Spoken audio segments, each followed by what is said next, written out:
Okay, tonight we continue reading Robert Irwin, Dinosaur Hunter. We're up to chapter 3.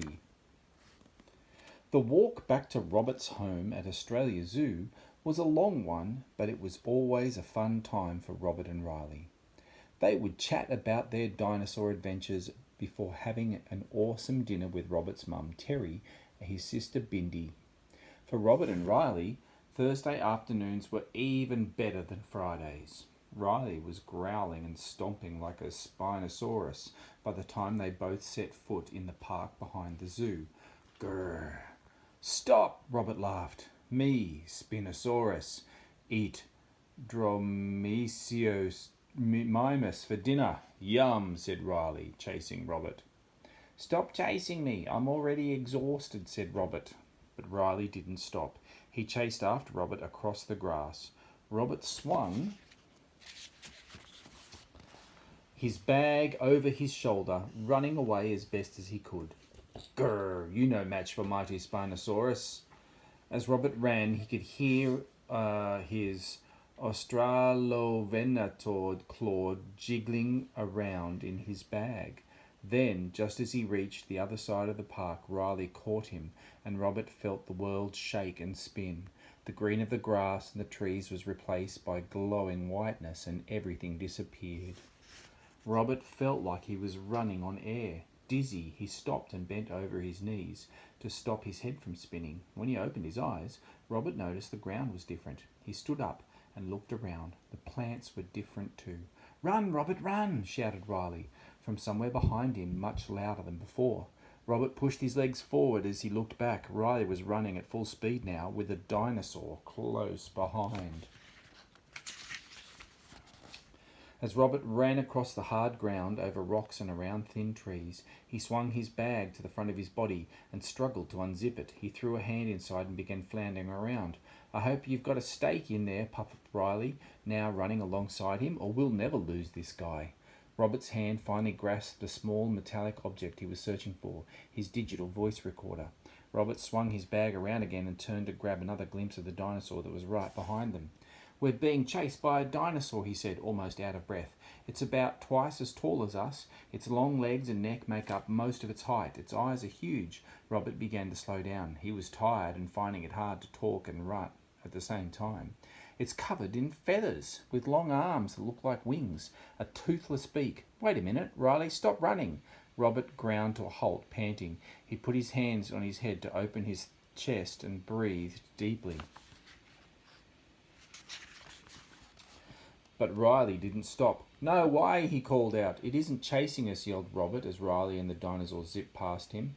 It has no teeth. It can't eat us. What? Shouted Riley. He stopped suddenly, and the dinosaur that had seemed to be chasing them sidestepped Riley and continued to zoom towards the horizon.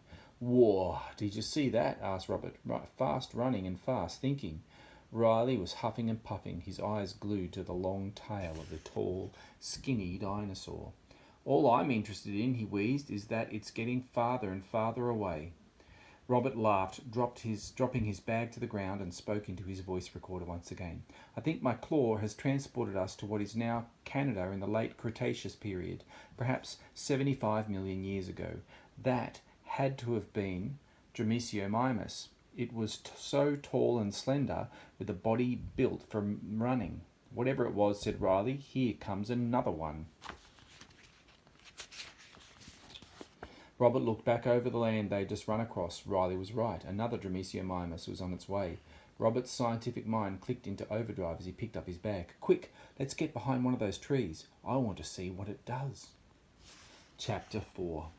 Riley threw up his hands. Come on, Robert, he whinged. Let's not hang around here. Think about what other Dromaeosaurus was running. Think about why that other Dromaeosaurus was running. Probably to get away from a T-Rex or some other giant meat-eater. I don't think so, said Robert. I mean, it's the right time and place for Tyrannosaurus, but nothing, let's get out of here. But, Robert repeated, if the first one was being hunted, why isn't the second one running too? It's just walking around. I think it's watching the ground, looking for something to eat. Riley looked at the second Dromaeosaurus. It was moving slowly, with its large eyes scanning the ground. Every now and then it lowered its long neck and pecked at something in the dirt. "It's coming! Hide!" said Robert. The boys took a tree each and watched as the tall reptile came closer. "We are observing a second dinosaur, and I'm now positive that it is Dromaeosaurus," Robert said, whispering into his recorder. "It has muscular upper legs that help it run at high speed, 3 claws on each foot to grip into the ground like running spikes, and we have seen evidence of it using its large brain to evade obstacles. If I remember right, they can run at over 60 kilometres an hour."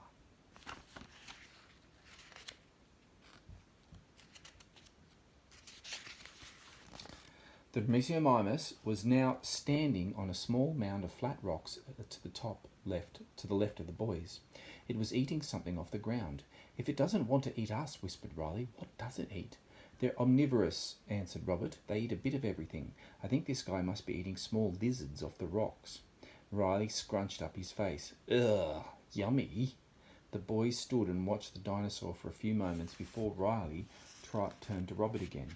"You know, with its long legs, arms that look like wings and beak, it looks just like an ostrich or an emu, except it's taller and has a tail." "You took the words right out of my mouth," said Robert, "and that's exactly what its name means, emu mimic." "As long as we don't run into the crocodile mimic, I'll be happy," said Riley. "It's starting to run in this direction," said Robert. "Watch my bag." "What?" A look of alarm spread across Riley's face. "Where are you going?" "I want to race." "Back in a minute."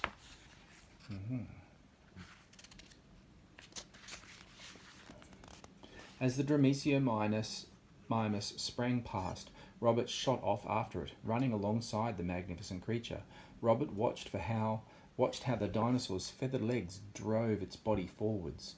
He could see the Dromaeosaurus's power wasn't coming from below its knees, but from above them, and that its upper legs and abdomen were the muscles it was using the most. It reminded Robert of something Eric had once said about good runners using their core muscles in the centre of their bodies, not just their legs. Robert had made a note to remember that tip for the carnival. The Dromaeosaurus turned its small head and blinked at him. Then, as if to challenge Robert, it sped up and pulled ahead of him, covering Robert in a puff of dust. Robert stopped and watched the Dromaeosaurus run ahead of him, just like Lauren did at every training session. "Never mind," he told himself. "You won't have to race one of those guys at the carnival." He smiled at the sight of Dromaeosaurus disappearing over a hill in awe of its speed and strength. Then Robert dawdled back towards Riley behind the trees.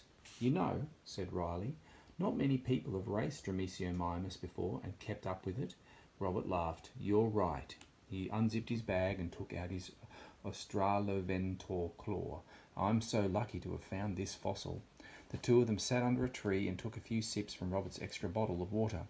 Then they leaned back in the shade to rest, and before long they were fast asleep.